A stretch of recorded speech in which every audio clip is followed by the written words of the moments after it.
సాయశక్తుల ఒక 2 సంవత్సరాలు పూర్తిగా సమయం కేటాయించమంటే కూడా నాతో పాటు ఒక 108 మందితో సహా నేను సిద్ధంగా ఉన్నాను. ఎవరు ఏది ఆజ్ఞాపించినా నేను 2 సంవత్సరాల వరకు పెద్దలు సలహాలు సంప్రదింపులు అన్ని ఇది ఒకటి ఇప్పుడే మొదలైంది. చేతన్ గారికి తెలుసు. తప్పకుండా ఎలాంటి అవసరాలున్నా ఆ భగవంతుడు శ్రీనివాసుడే మనకు ఆ సంకల్పాన్ని ఇస్తాడు. మాదొకటి శ్రీగిరి సంకల్ప సిద్ధి వెంకటేశ్వర స్వామి టెంపుల్ అని ఉంది. యాదగిరిగుట్ట నుంచి 18 కిలోమీటర్ల దూరంలో. సార్ గారు కూడా వెయిట్ చేశారు.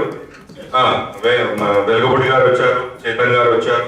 సో అక్కడి నుంచే మీరందరూ వస్తా అంటే కూడా ఆ వెంకటేశ్వర స్వామి దగ్గర సంకల్పం తీసుకుందాం. రథయాత్ర కానీ ఇంకా ఎలాంటి యాత్ర కానీ మీరు ఎలాంటి ప్రోగ్రామ్ డిజైన్ చేసి మాకు ఇస్తే తప్పకుండా దానికి నేను సహకరిస్తాను. పెద్దలందరికీ ధన్యవాదాలు, పాదాభివందనాలు. జై శ్రీరామ్.